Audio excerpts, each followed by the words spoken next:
बिस्मिल्लाहिर्रहमानिर्रहीम। अस्सलाम वालेकुम स्टूडेंट्स, मैं हूं मोहम्मद लुकमान और आप लोगों से मुखातिब हूँ बायोलॉजी लर्नर से। बायोलॉजी लर्नर में इंशाल्लाह हम class 9, 10, first year, second year biology के जितने भी टॉपिक्स होंगे स्टार्ट से लेकर एंड तक वन बाय वन करके सारे डिटेल के साथ डिस्कस करेंगे। इसके अलावा KPK के जितने भी बोर्ड्स हैं उनके पेपर वन बाय वन हम सारे डिटेल के साथ डिस्कस करेंगे। इसके अलावा 2022 में जो NMD के टेस्ट हुआ था तो वो टेस्ट मेरे पास अभी मौजूद है PDF फॉर्म में। तो बायोलॉजी के जितने भी MCQs आए थे उसमें से तो वन बाय वन हम उसको भी डिटेल के साथ डिस्कस करेंगे। लेकिन डिस्कस करने से पहले आप सभी से यही गुजारिश कि अगर अभी तक आप लोगों ने हमारा YouTube चैनल सब्सक्राइब नहीं किया तो अभी सब्सक्राइब भी करें और बेल का बटन ज़रूर दबाइए ताकि हमारी हर नई आने वाली वीडियो आप लोगों तक पहुंच सके। अभी हम डिस्कस करना चाह रहे हैं जो हमारा बहुत ही इम्पोर्टेंट टॉपिक ऑलरेडी मैं आप लोगों के सामने यहाँ पर डिस्कस कर चुका हूँ कि आज हम NMD के जो MCQs है वो डिटेल के साथ डिस्कस करेंगे। अपने फ्रेंड के साथ भी शेयर कर दे ताकि उन लोगों की चलिए स्टूडेंट्स स्टार्ट कर लेते हैं। सबसे पहला जो MCQs है कि which of the following is not characteristics of viruses. तो इसमें they do not respire, they do not excrete, they do not have ability to produce and they can be crystallised. तो अगर देखा जाए तो ये सारे के सारे कैरेक्टर्स हैं वायरस के। लेकिन मेरे ख्याल से इसी क्वेश्चन में ये पूछना चाहिए था कि लिविंग कैरेक्टर्स या नॉन लिविंग कैरेक्टर्स, ठीक है, कौन सा कैरेक्टर अभी चाहिए। अब ये सारे के सारे वायरस के कैरेक्टरिस्टिक्स है, कुछ लिविंग हैं कुछ नॉन लिविंग। अगर ये एक लिविंग सेल के अंदर ही होता है तो ये रिस्पायर भी कर सकता है, एक्सक्रीट भी कर सकता है और इसमें ये एबिलिटी भी होती है कि वो रिप्रोड्यूस कर सके। इसके अलावा ये क्रिस्टलाइज्ड फॉर्म में भी होता है लेकिन जब ये एक लिविंग सिस्टम से बाहर होता है। तो फिलहाल ये MCQs इसमें मुझे थोड़ा गड़बड़ लग रहा है। आगे चलते हैं नेक्स्ट MCQs की तरफ। अच्छा, नेक्स्ट MCQs है कि in 1935 WM Stanley prepared an extract of dash. इसमें कौन सा ऑप्शन आ रहा है ये तो आप लोगों को पता ही है कि इसमें टोबैको मोज़ेक वायरस पे उन्होंने जो है रिसर्च कंडक्ट किया था, TMV वायरस पे, ठीक है। सबसे पहले उन्होंने 1935 में जो है स्टैनली ने एक्सट्रैक्ट प्रिपेयर किया था टोबैको मोज़ेक वायरस का, ठीक है। ये तो सिंपल है। नेक्स्ट MCQs की तरफ देखें कि ह्यूमन इम्यून डिफिशिएंसी वायरस यानी HIV जो पार्टिकल होते हैं ये surrounded with the coat known as viral envelope और मेम्ब्रेन और मेड ऑफ, मतलब ये कि ये जो HIV वायरस है इसका जो आउटर मेम्ब्रेन होता है या जो आउटर लेयर होती है तो वो किस चीज़ से बनी हुई होती है। अच्छा, तो इसमें ऑप्शंस देखें आप लोग, ग्लाइकोप्रोटीन, ग्लाइकोलिपिड, लिपोप्रोटीन एंड सल्फोलिपिड, ठीक है। तो इसमें ऑप्शन जो है वो लिपोप्रोटीन आता है, ऑप्शन C लिपोप्रोटीन, ठीक है। अच्छा, MCQ number 4, the word hepatitis mean inflammation of what. तो inflammation of liver, inflammation of liver is called hepatitis, ठीक है। ये स्पेशली लिवर की जब भी इन्फ्लेमेशन काज हो जाए ना तो उसको हम क्या कहते हैं, हेपेटाइटिस कहते हैं, ठीक है। अच्छा, दूसरे साइड पे आप लोग देखें ऊपर जो MCQs आप लोगों को थोड़ा सा नज़र आ रहे हैं, MCQs नंबर 8 कि ribose is a pentose sugar क्या है 5 कार्बन डेट कंटेन्स। अच्छा, राइबोज जो है वो 5 कार्बन शुगर है हमारे पास और इसमें कौन सा जो है ग्रुप होता है, एल्डिहाइड ग्रुप होता है, कीटोन ग्रुप होता है, कार्बोक्सिल ग्रुप या ईस्टर ग्रुप। तो इसमें एल्डिहाइड ग्रुप आता है, ऑप्शन A आता है इसमें, ठीक है, एल्डिहाइड ग्रुप। अच्छा, MCQs नंबर 9 की तरफ देखें। MCQs नंबर 9 है कि protein are macromolecule form of क्या है unit known as amino acid, मतलब प्रोटीन जो मैक्रोमॉलिक्यूल है अमाइनो एसिड से बने हुए होते हैं। इसमें एक ऐसा अमाइनो एसिड जो कि R ग्रुप जिसको हम वेरिएबल कहते हैं वहाँ पर H मौजूद है, H एटम मौजूद है। तो इसमें ऐसा कौन सा अमाइनो एसिड है जिसमें R की जगह जो है वो H लगा हुआ होता है। लाइसिन है, फिनाइल एलेनिन है, ग्लाइसिन है या एलेनिन है। तो इसमें ऑप्शन आता है C ग्लाइसिन। ग्लाइसिन में R जो वेरिएबल ग्रुप होता है ना वहाँ पर R की बजाय H मौजूद होता है, ठीक है। अब नेक्स्ट MCQ नंबर 10 की तरफ देखिए कि the type of lipid which do not contain fatty acid. ये हमारे पास क्या है, टाइप है फैटी एसिड सॉरी लिपिड्स के जिसमें फैटी एसिड ही नहीं पाए जाते। तो वो हमारे पास स्टीरॉयड और टर्पिनॉइड्स, इन दोनों लिपिड्स की एक किस्म है लेकिन इसमें फैटी एसिड नहीं पाई जाती, स्टीरॉयड एंड टर्पिनॉइड्स, ठीक है। अच्छा, MCQ नंबर 11 के in which part of chloroplast the fixation of carbon dioxide result and the formation of sugar. Chloroplast के कौन से पार्ट में जो है कार्बन डाइऑक्साइड की फिक्सेशन होती है और शुगर की फॉर्मेशन होती है। ठीक है, ये बायोएनर्जेटिक चैप्टर से लिया गया है और इसमें आता है स्ट्रोमा, क्योंकि स्ट्रोमा के अंदर कार्बन डाइऑक्साइड की फिक्सेशन होती है। ठीक है, चलिए सॉरी। अच्छा, एमसीक्यूज नंबर 5 की तरफ देखिए कि the resting membrane potential of neuron is measured about. अभी ये फर्स्ट एमसीक्यूज है ऐसा कि ये सेकेंड ईयर कोर्स से जो है ये लिया गया है। तो इसमें ऑप्शन क्या आ रहा है कि जो रेस्टिंग मेम्ब्रेन पोटेंशियल है, हाँ रेस्टिंग की, तो रेस्टिंग जो है वो -70 मिलीवोल्ट होती है। ठीक है, मैं कलर को थोड़ा सा है वो कर लेता हूँ हाईलाइट। अच्छा, आप लोगों को नज़र आ रहा है कि नहीं? मुझे तो सही तरीके से नज़र नहीं आ रहा, लेकिन -70 मिलीवोल्ट इसमें सही ऑप्शन जो है वो आ रहा है। नेक्स्ट, इन एरोबिक रिस्पायरेशन, अभी फिर दोबारा फर्स्ट ईयर की जो कोर्स है वो से दोबारा एमसीक्यूज है वो दिया गया है कि in aerobic respiration glucose molecule is completely broken down into carbon dioxide, water and dash energy. How much energy? तो 36 ATP मॉलिक्यूल जो है वो प्रोड्यूस होते रहेंगे। ठीक है, इसमें 36 आता है। चल मैं कलर को चेंज कर लेता हूँ क्योंकि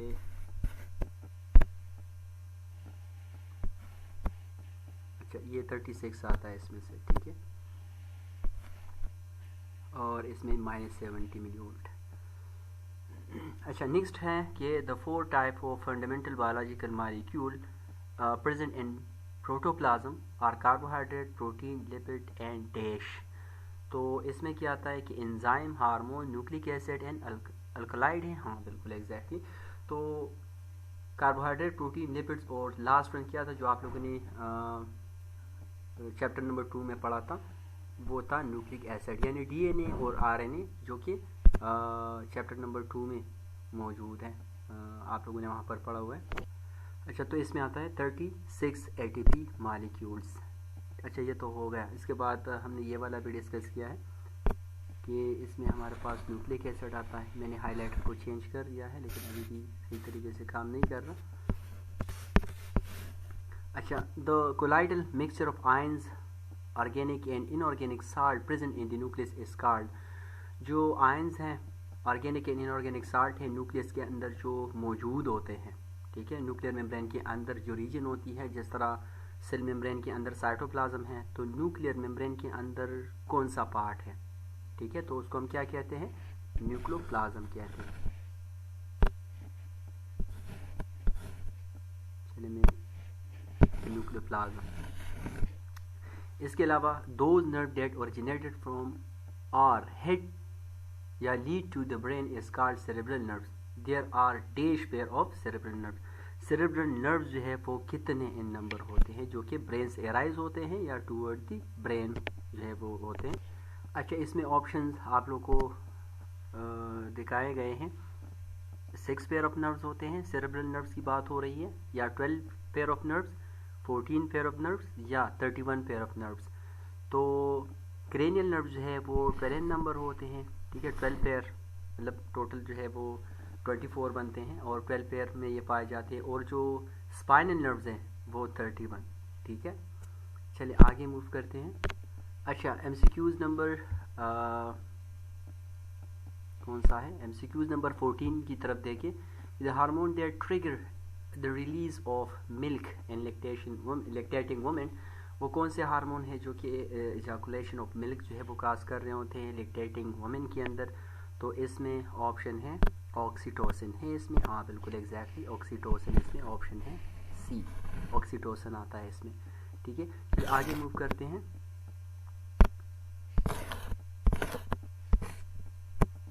अच्छा, यहाँ पर आप लोग देखिए, the glycerol is dash carbon compound. Glycerol जो है ये कितने कार्बन पे मुश्तमिल होता है?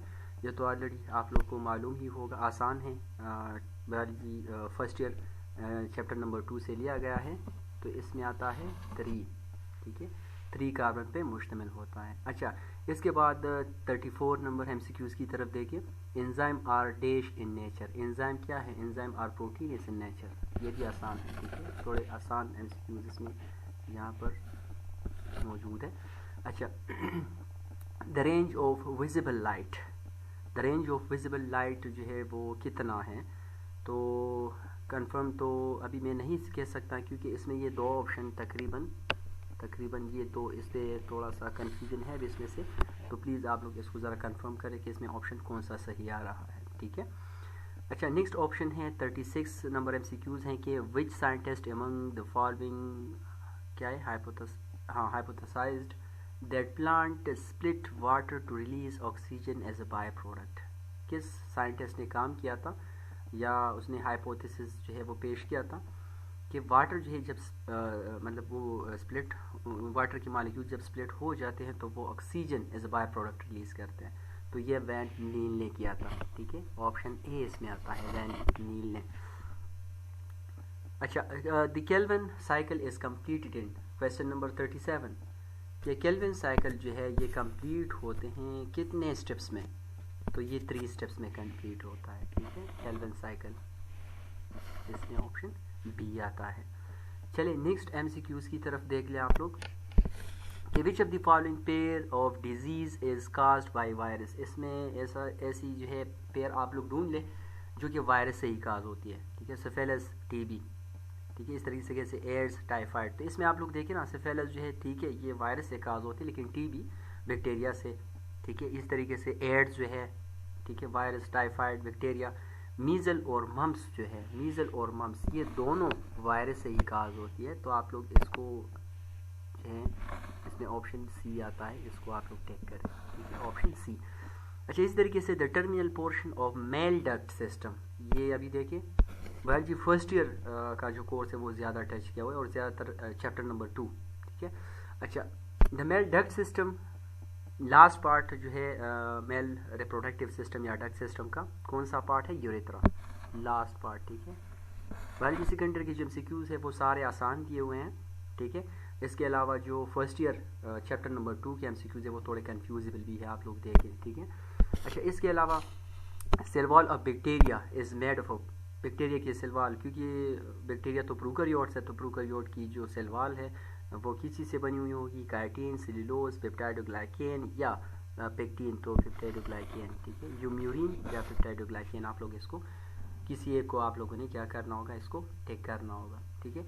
अच्छा MCQs नंबर 41 के which of the following is not carnivorous plant, इसमें से कौन सा जो कार्नियोरस प्लांट नहीं है। कार्नियोरस तो आप लोग जानती हैं कि इंसेक्ट्स वगैरह को मतलब कैप्चर करके एज अ खुराक को इस्तेमाल करना, तो pitcher plant, sundew, butterworts, money plant, तो इसमें मनी प्लांट जो है ये कार्नियोरस प्लांट नहीं है, ठीक है।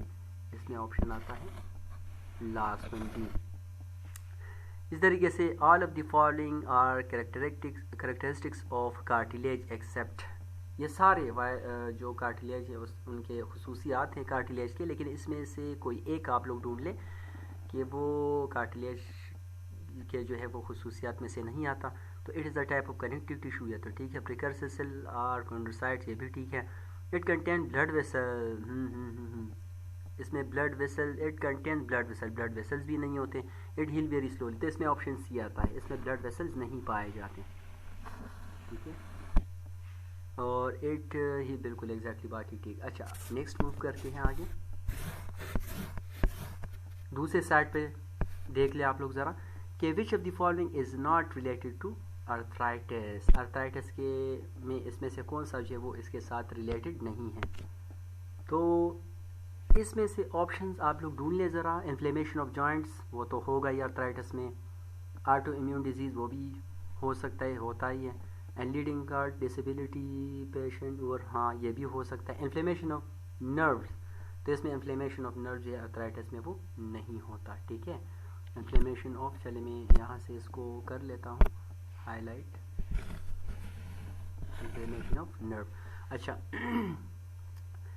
An exception of Mendel law, Mendel law में आप लोग ढूंढ ले इसमें एक्सेप्शन क्या है, ठीक है। Linkage, dominance, purity of gametes, independent assortment, बाकी सारे हैं, इसमें लिंकेज उन्होंने एक्सप्लेन नहीं किया था, क्योंकि लिंकेज का जो फिनोमेना था वो ड्रोसोफिला में TH मॉर्गन ने एक्सप्लेन किया था, तो इसमें लिंकेज आता है, ठीक है। लिंकेज का जो है वो मेंडल का फिनोमेना नहीं है। ठीक है। The hello elongated tube formed when muscle fiber penetrate deep into the cell is known as, जो ट्यूब लाइक स्ट्रक्चर बना हुआ होता है स्केलेटन मसल्स के अंदर, ठीक है, जो डीपली उसके अंदर एक ट्यूब जो है वो पेंट्रेट हुआ होता है, उसी ट्यूब का नाम क्या है? सेकेंड ईयर वालों को पता होगा, टीट्यूब्यूल, ठीक है।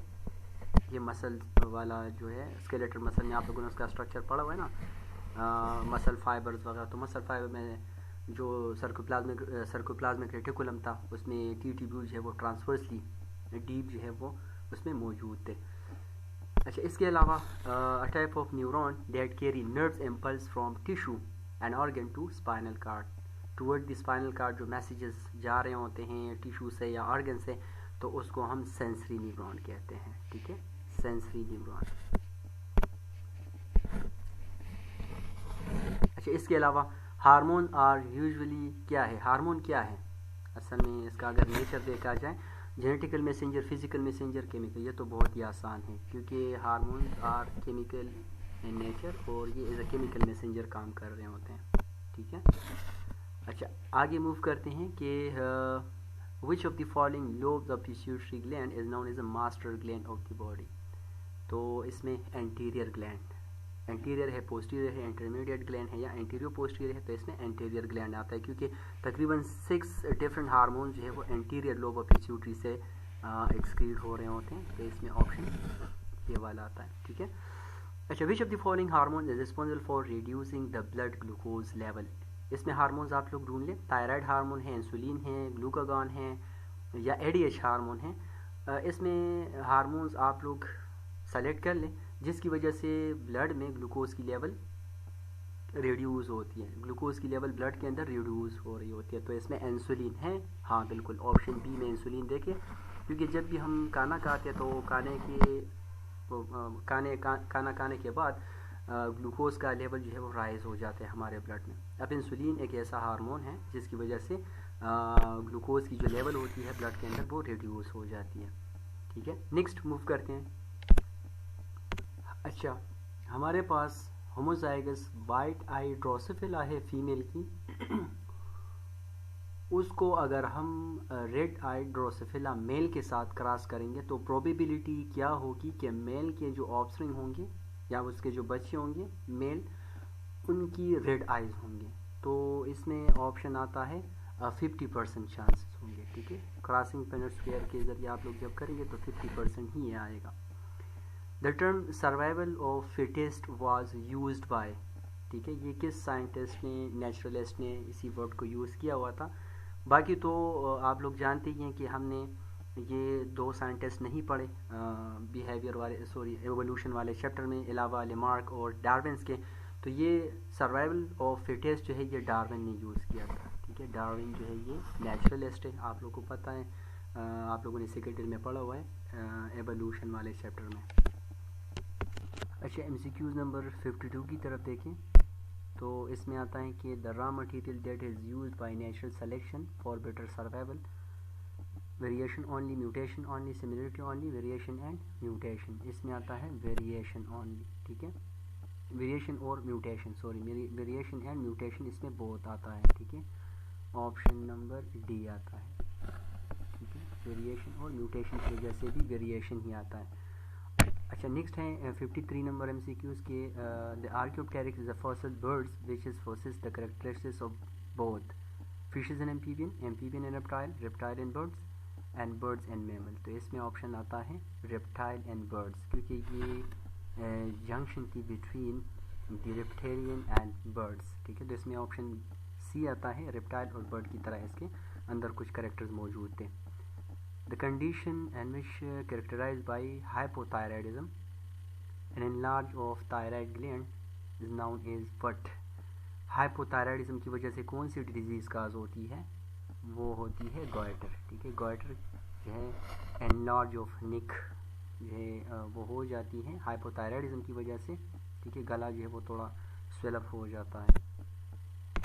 अच्छा, नेक्स्ट MCQs की तरफ देखिए कि the percentage of carbon dioxide carried is carboxy haemoglobin. तो कितनी % कार्बन डाइऑक्साइड जो है वो इन दी फॉर्म ऑफ कार्बामिनो या कार्बोक्सी हीमोग्लोबिन के फॉर्म में जो है वो ट्रांसफ़र हो रहे होते हैं? तो वो 70 23% या 15 7, तो इसमें 23%, ठीक है। कार्बामीन या कार्बोक्सी हीमोग्लोबिन के फॉर्म में जो ट्रांसफ़र हो रहे होते हैं, तो इतनी इसकी जो परसेंटेज है वो 23% है, ठीक है। अच्छा, नेक्स्ट MCQs की तरफ देखें कि small biological unit that can evolve over time. तो स्मॉल बायोलॉजिकल यूनिट कौन सा है जो कि टाइम के साथ साथ जो वो इवॉल्व होता रहता है, तो वो है पॉपुलेशन, ठीक है। अच्छा, MCQ number 57, the most abundant element present in human body. यह तो बहुत ही आसान है, सल्फर, नाइट्रोजन, कार्बन, मैंगनीज, तो ये है carbon, most abundant element in human body. अच्छा, मैमल जो है वो डोमिनेंट हो चुके थे in which era, Cenozoic period, Jurassic period, Mesozoic period या पैलियोजोइक पीरियड। तो यहाँ पर मैं आप लोगों को दिखा देता हूँ जियोलॉजिकल टाइम स्केल। अच्छा, इसी पिक्चर की तरफ आप लोग देखें तो यहाँ पर आप लोग को 3 बड़े बड़े एराज जो है वो नज़र आ रहे हैं, पैलियोजोइक, मीजोजोइक एंड सीनोजोइक। ये जो ऊपर वाली एरा है सीनोजोइक, ठीक है, जिसमें Holocene, Pleistocene, Pliocene, Miocene, Oligocene, Eocene and Paleocene. तो ये ऊपर वाली जो थर्ड वन एरा है, इसमें मैमल्स ओरिजिनेट हो चुके हैं, ठीक है। तो अब इसमें ऑप्शन जो है वो सीनोजोइक आप लोग ढूंढ लें और सीनोजोइक जो आप लोग सेलेक्ट कर लें। इसमें सीनोजोइक एरा जो है वो आती या सीनोजोइक पीरियड, ठीक है। अच्छा, हीमोग्लोबिन मॉलिक्यूल जो है इसमें कितने अमाइनो एसिड जो है वो पाए जाते हैं, तो इसमें 574 अमाइनो एसिड जो है एक ही हीमोग्लोबिन मॉलिक्यूल के अंदर मौजूद होते हैं। आगे मूव करते हैं। अच्छा, इसके बाद steroid is found by backbone of 4 fused carbon rings contain. जो 4 कार्बन रिंग्स से स्टीरॉयड्स जो कंपाउंड है वो बने हुए होते हैं। तो इसी 4 रिंग स्ट्रक्चर में कितने कार्बन होते हैं, इसमें टोटल जो है वो 17 कार्बन जो है वो पाए जाते हैं, ठीक है। तो इसमें 17 कार्बन एटम आता है। Portion of stomach which is present immediately after oesophagus. Oesophagus के बाद कौन सा पोर्शन होता है स्टमक का, पेप्सिन क्या है, पेप्सिन है, मुझे तो नज़र नहीं आ रहा, ऑक्सिन पोर्शन है, पायलोरिक्स हैं, गैस्ट्रिक हैं या कार्डिक है। तो इसमें कार्डिक पोर्शन आती है, ऑप्शन डी कार्डिक पोर्शन जो है ये नियर टू एसोफेगस जो है वो पाई जाती है। अच्छा, अब आगे मूव करते हैं। इसके अलावा जो MCQs है वो भी डिस्कस कर लेते हैं।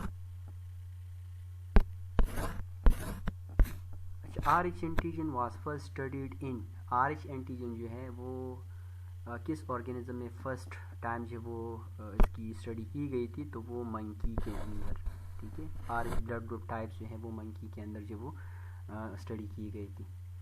नेक्स्ट, इनहेरिटेंस से लिया गया है कि what are the chances that the daughter of normal man and heterozygous female will have haemophilia. Haemophilia एक डिजीज़ का नाम है, ठीक है, जिसमें ब्लड जो है वो बहता रहता है, उसमें जो क्लॉटिंग फैक्टर है वो मौजूद ही नहीं होती। तो इसमें ये कंडीशन है कि अगर हमारे पास डॉटर जो है नॉर्मल मैन के और हेटेरोजाइगस फीमेल के, कितने चांसेस होंगे उसी बच्ची के अंदर के उसमें ये हेमोफिलिया डिजीज़ काज होगी, ठीक है। नॉर्मल मैन है और हेटेरोजाइगस फीमेल है, चांसेस कितने होंगे। अच्छा, ऑप्शन में आप लोग देखिए 75%, 5%, 25% एंड 0%, क्योंकि ये जो हेमोफिलिया डिजीज़ है ये एक्स लिंक्ड होती है, ठीक है। तो यहाँ पर हेटेरोजाइगस कंडीशन जो है वो आ चुका है, तो फीमेल की बात हो रही है, ठीक है, कि डॉटर है उनकी मतलब जो फादर है वो नॉर्मल है और मदर जो है वो हेटेरोजाइगस है, ठीक है, मतलब कैरियर है। तो इसमें जो बच्ची के लिए जो ऑप्शन होगी तो वो 0% होगी, ठीक है। वो कैरियर तो हो सकती है लेकिन चांसेस जो है वो 0% है फीमेल के लिए। नेक्स्ट है कि the longest phase of menstrual phase. जो लॉन्गेस्ट फेज है मेंस्ट्रुअल फेज का वो कौन सा है। अच्छा, इसमें डिफरेंट फेजेस जो है वो दिए गए हैं, प्री-ओलेटरी फेज है, सिक्रेटरी फेज है, ओलेटरी फेज है एंड मेंस्ट्रुअल फेज है। तो मेंस्ट्रुअल फेज जो है वो 1 से लेकर 5 डेज तक की होती हैं। फिर प्रोलिफरेटिव या प्री-ओलेटरी जो है वो 6 से लेकर 14 डेज तक की होती हैं। और सिक्रेटरी फेज या पोस्ट ओलेटरी जो फेज़ है वो 15 से लेकर 28। तो इसमें कौन सा ऑप्शन और मेंस्ट्रुअल फेज है। अच्छा, लॉन्गेस्ट फेज इसमें सिक्रेटरी फेज है इसमें, हाँ बिल्कुल एग्जैक्टली है। तो इसमें सिक्रेटरी फेज जो है वो लॉन्गेस्ट फेज है। चलिए आगे मूव करते हैं कि the most common protein in nature, ये तो फर्स्ट ईयर में आप लोगों ने पढ़ा हुआ है रुबेस्को।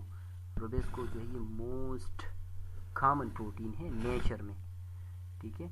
The hind brain comprise of all of the following except, hind brain में पोन्स, सेरेब्रम, मेड्यूला ऑब्लोंगेटा, इसमें एक ऐसा पार्ट आप लोग इसको सेलेक्ट करें जो कि हैंड ब्रेन में नहीं आता, तो वो है सेरेब्रम, क्योंकि ये फोर ब्रेन का हिस्सा है, ठीक है।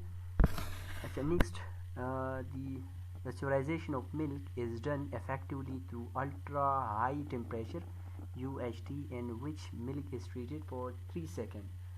तो 72 degree centigrade, 100 degree centigrade, 140 degree centigrade and 170 degree centigrade. इसमें कौन सा ऑप्शन सही? इसमें ऑप्शन आता है 140 डिग्री सेंटीग्रेड, ठीक है। तो 140 डिग्री सेंटीग्रेड, हाँ इसमें है 140 डिग्री सेंटीग्रेड, ठीक है। Dash is attractive force between water molecule and containers, ये भी फर्स्ट ईयर की जो ट्रांसपायरेशन से उसी प्रोसेस से ये लिया गया है। तो कोहेजन है, एडहेजन है, टेंशन है, ट्रांसपायरेशन तो एडहेजन, ठीक है। Adhering on the surface of container, that is called adhesion. Next क्या है देखते हैं आगे कि a body cover the displacement. अच्छा ये तो फिजिक्स का जो पोर्शन है वो स्टार्ट हो चुका है। अच्छा जो बायो पोर्शन है वो हमने डिटेल के साथ जितने भी एमसीक्यूज इसमें मौजूद थे सारे के सारे हम डिटेल के साथ डिस्कस कर चुके हैं। अब इसमें तकरीबन फर्स्ट वन एमसीक्यूज मैंने आप लोगों को बताया था कि ये थोड़ा कन्फ्यूजिबल है।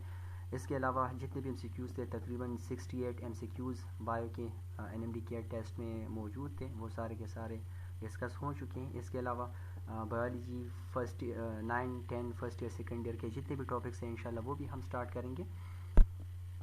चलिए अभी आप लोग मुझे इजाज़त दीजिए, और अगर आप लोग के माइंड में जो भी क्वेश्चन हो तो कमेंट सेक्शन में ज़रूर पूछ लेगा, इंशाल्लाह आप लोगों को आंसर मैं दे दूँगा, ठीक है।